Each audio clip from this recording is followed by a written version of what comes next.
Thanks for staying with us. Crime in South Africa remains high, with recent government figures indicating that sexual offences and murder rates have increased.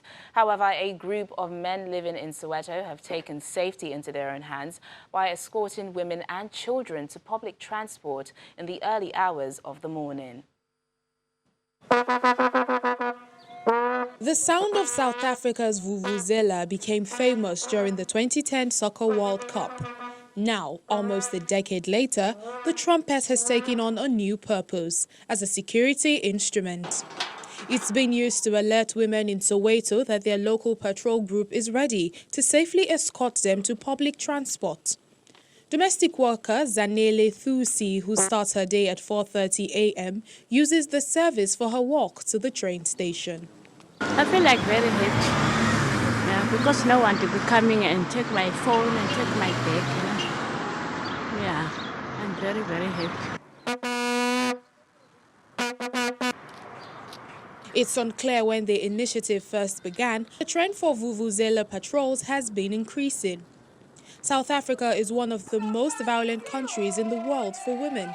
According to the World Health Organization, around 3,000 women were murdered in the country last year, 5 times higher than the global average.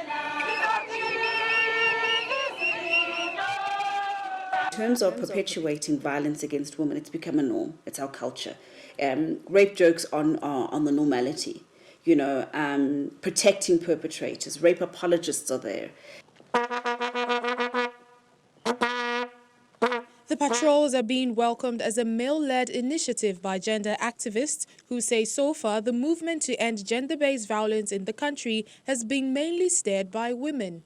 Patrollers say there are thousands of them working in groups across Soweto, walking women to their train or bus station and then later back home. Some carry golf clubs, tasers, batons and whips for added protection. They occasionally receive donations for their work, but mostly do it for free. Now, more support is needed for women in higher education in South Africa. This is according to the Duchess of Sussex. Meghan spoke to students and academics at a roundtable discussion at the University of Johannesburg, saying when a woman is empowered, it changes absolutely everything in the community. The Duchess announced 3 new gender grants for 3 universities at the beginning of Tuesday's discussion with the Association of Commonwealth Universities. Meghan took over from the Queen as patron of the ACU in January. The royals are on a 10-day tour, which is expected to end tomorrow. Very, very happy that we're able to announce today 3 new gender grants. This is key. Obviously, they are going to be in universities that are here, University of Joburg, Stellenbosch University, and University of Western Cape.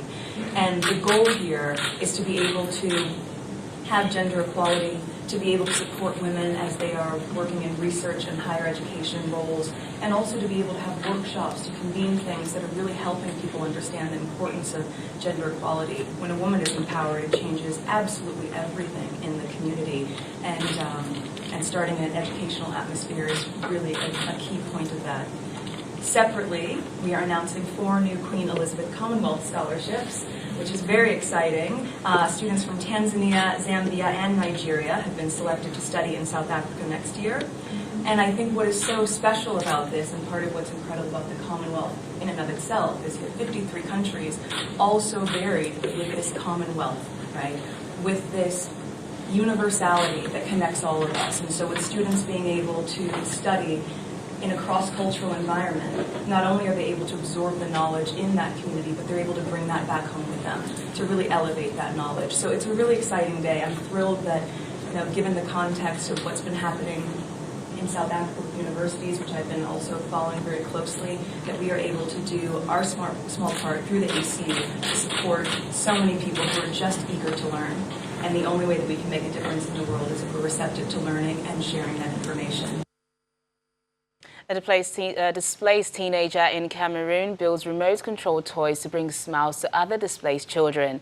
Self-taught 17-year-old toy maker Chi Blaise Awa had to flee his hometown of Bamenda in Cameroon's English-speaking region, where violence between separatist and government forces erupted in late 2017. Chiblaze Awa, a 17-year-old teenager from Cameroon's northwest English-speaking region, showcases the toys that he built himself in the streets of Douala. Originally from Bamenda, Chi left his hometown to escape violence, continue to go to school, and also build his toy creations in peace. Chi says he started building his own toys when he was about 8 years old. Other children his age were receiving toys, but his parents were not able to buy him or his 7 other siblings toys to play with.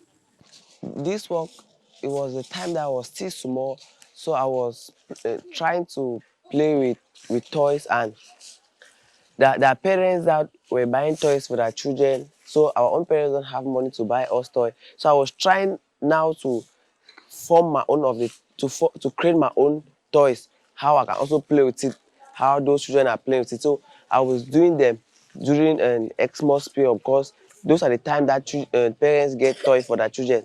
So when I see those toys, I always try to fix mine. It takes him between a week to 2 months to finish a project, depending on the availability of materials gathered from garbage bins.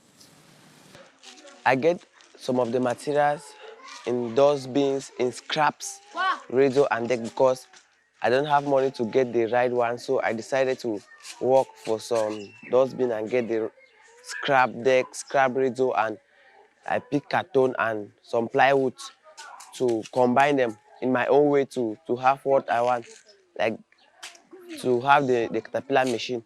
So that is where I always get those materials. An insurgency erupted in Cameroon late in 2017 following the government's crackdown on peaceful protest in the Anglophone Northwest and Southwest regions.